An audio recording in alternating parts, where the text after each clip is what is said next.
June on the Range is coming to a close, and I'll be back right after this to give you my reading report.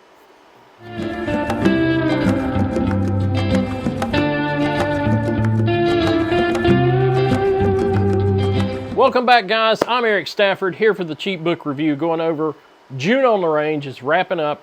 I did really enjoy June on the Range. I've been trying to read more Westerns ever since last year's June on the Range. I kind of got into that, and I just kind of continued the tradition. I had picked up some books and wanted to read them. One of them, when I started the challenge that I was already reading, was a Lassiter book. It's Lassiter number 14, The Man from Tombstone. And Lassiter is it's supposed to be based on the original Lassiter character from Riders of the Purple Sage by Zane Grey, because Lassiter is supposed to be this tough guy, bad guy that has this bad reputation. Well, the publishers didn't have the permission, but I guess by that time Zane Grey and Riders of the Purple Sage had become public domain, so they went ahead and did their own Lassiter series.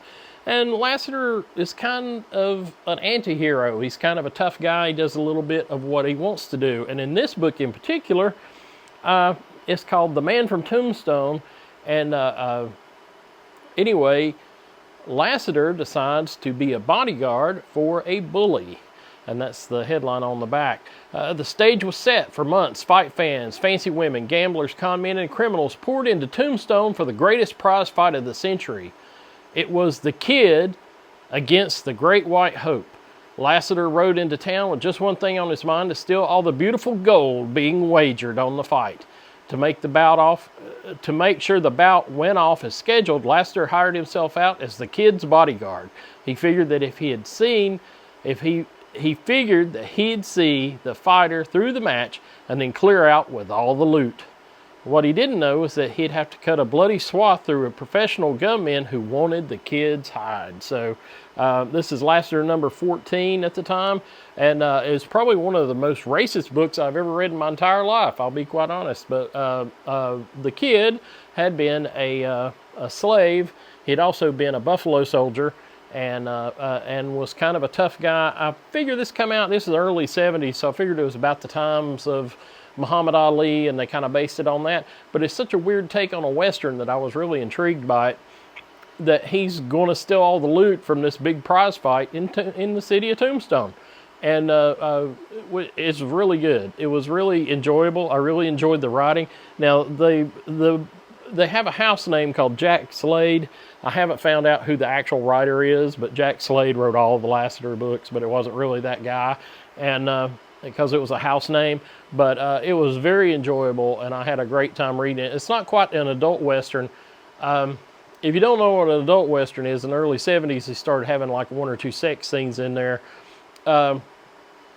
Sex is implied, but it's not on display, so it's that way. But there's a lot of action, and Lassiter is quite the snake, so he's going to take home all the pay from the big bout. So it was very enjoyable. It's a short book. It's nothing crazy, but I really did enjoy it and had a good time reading it. But by far one of the racist books. It's like the Edge book. Edge number 2, which is called 10 Grand, is the most mean to women book I've ever read in my entire life. I mean, very mean to women in that book. But this one is very racist in itself. And don't look for that to be reprinted anywhere, because I happened to pick that up at a used bookstore, and yeah, that's not going to be around. Next up, okay, part of the reading challenge, part of June on the Range, was that you were supposed to read, according to Michael Vaughan, who invented it, he wanted folks this year to read a Zane Grey and a Louis L'Amour. And I'm a slow reader. I've told you this. I told you this is the last one. And I had a hard time trying to read Zane Grey's Riders of the Purple Sage. Now, that being said, I think that was his first novel, and it was definitely one of the first Westerns. And it's very over the top. It was very hard to read. But I picked up The Big Land, Zane Grey's The Big Land. And Out Where the West Begins, this is Zane Grey's kind of country, the great American West, savage, man-killing, and absolutely real. Zane Grey knew the Great Plains, the Rockies, the sun-blasted deserts of the Southwest. Zane Grey knew the wild excitement and the shattering loneliness from all that magnificent experience came the stories of this book, some of the finest action-adventure stories ever written. And this book looks ancient, and it came out in like 1976, so I mean it is over 50 years old, but or 50 years old. But at the same time, it looks more like a 50s kind of book. But actually, this is 3 Zane Grey stories in one book, and I did enjoy them. I thought they were totally different and kind of a different take on things.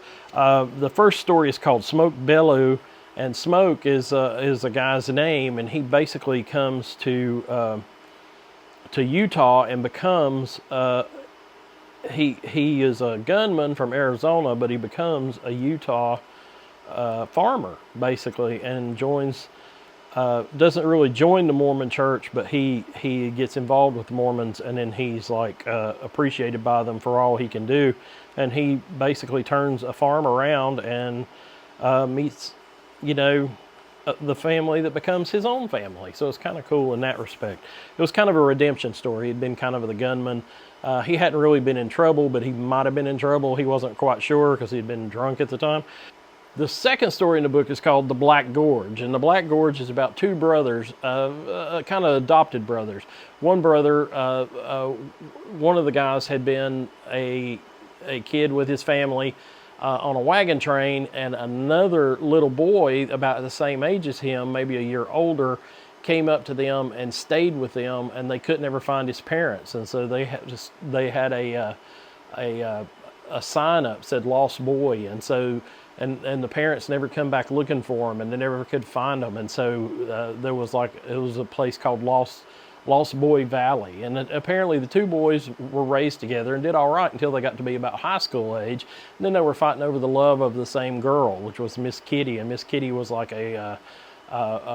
she was from out of town and came to the Utah Valley.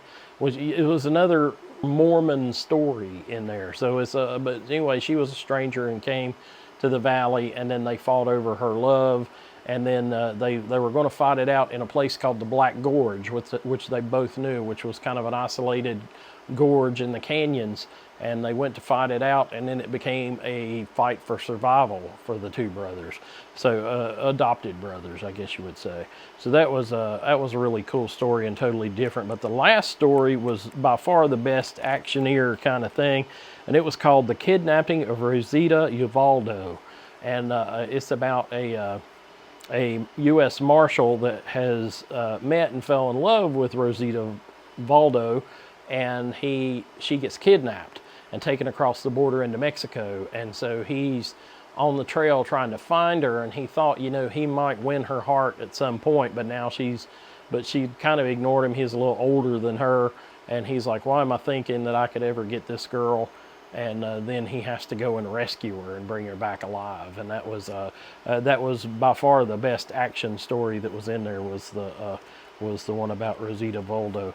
But anyway, I did come to appreciate Zane Grey.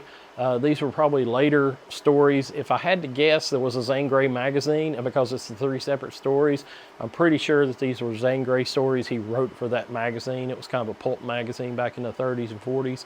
And so I'm pretty sure that's where they came from, just a good guess. But they were enjoyable stories. All 3 were enjoyable, totally different. One about a guy's redemption, one about the 2 brothers fighting over a love and then fighting for survival, and then the third rescuing Rosita Uvaldo, and which was that was the most action kind of story, and that was I'm glad they saved that one for last, because it kind of redeemed the book. The first story was good about the farmer, but you never knew what was really going to happen, and then the brothers fighting for survival, that was kind of cool too. So The Big Land, if you ever run into it. I did see it was available on Internet Archive, so you can pick it up that way if you want to read that one. So that was my Zane Grey. So I got a Zane Grey in there. So I finally read a Zane Grey. So I can say I'm a true Western fan. Next up is my Louis L'Amour, and I'm still in the middle of it, and it's called Catlow. And the reason I got intrigued by this movie is because I really like Yul Brynner, and Yul Brynner made the movie of Catlow, and everybody says it's horrible. And so I wanted to see why it was so different from the book, and yeah, it's very different, because if you know who Yul Brynner is, bald guy, Magnificent Seven, The King and I, then you know that's Yul Brynner. Well, Catlow, who he plays, is supposed to be a big, thick, barrel-chested, red-haired Irishman. Yeah. Anyway, Catlow and his friend Cohen, Catlow was raised with a guy named Cohen, and it's his friend, and both of them have been on the sides, either side of the law. Catlow has a appreciation for the law, but if it goes against what he thinks, then he does what he thinks is just. And this is the Wild West, so people kind of got away with that. So at times his friend, the sheriff, has to bring him in, and he does bring him in, but guess what? He just escapes again. But his name is Ben Cohen, so it's Ben Cohen and Bijah Catlow. And Bijah is short for Abijah. Abijah, which is a biblical name. But anyway, so Bijah Catlow and Ben Cohen are friends, but they keep, Ben is the U.S. Marshal and keeps having to come and rescue him or arrest him. But at the same time, Catlow comes to his rescue at times. So I'm smack in the middle of this one, so I'm not going to finish it by the end of June on the Range, but it is definitely a great book.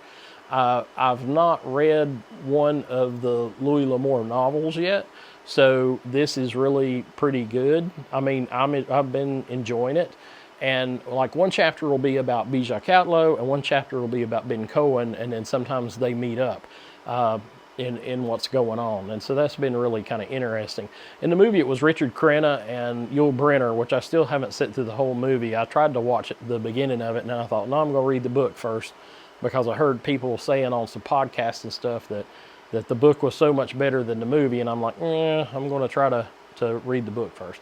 So that's my reading report so far. I did go the extra mile and read one more book than what the June on the Range was supposed to be, because I am kind of a slow reader. But anyway, in the middle of Catlow and enjoying it, and I've totally got off on talking about pulp novels and things like that, pulp fiction from the 30s. I just kind of got into suddenly Doc Savage, which I've never read any Doc Savages. I've read The Shadow and some of those things, but I'm going to try to read the Doc Savage after this, so that's kind of where I'm headed. But I was just going to give you an update. I got almost done with the actual challenge, and that's my extra, was Jack Slade's Lassiter. So pick up a Western. If you're here in town, you might swing by Tybrisa Books. They got dollar books. Some of these, I'm trying to think. This one I got from Tybrisa's. The other two, I did not. I got this one in Hickory and got this one in Beaufort. So there are Westerns here available in town if you want to pick up a Western. And the magic thing about Westerns is you can do anything. It could be a detective story. It could be anything. It's like the redemption story about the farmer. The guy went from being a gunman to a farmer. And you could have anything. It could be a little bit of anything. So don't shy away from the Westerns. You might appreciate it. So if you didn't make it to June on the Range, it doesn't mean you can't read one now. So go ahead. But now technically it's supposed to be July, and it's supposed to be Rocket Summer. And Rocket Summer is a reading prompt for Book Talk, that's BookTube Book Talk, talking about just reading classic science fiction. And that's why I'm kind of leaning towards Doc Savage, the Man of Bronze, because he is a classic science fiction hero. I mean, he is a scientist and actioneer kind of guy, so a little bit of everything. That's it. That's all I've got for this reading report, but I just wanted to clue you in on how I was doing and how it went. And I hope you had a great June on the Range. Hope you enjoy Rocket Summer. And don't forget, after that is Garb August, which is read whatever garbage you want to, if it's trashy or whatever, which I think is hilarious. That's a good prompt as well. But Rocket Summer now, so we'll see what's going on next time I talk to you on the Cheap Book Review. I'm Eric Stafford saying have a great day.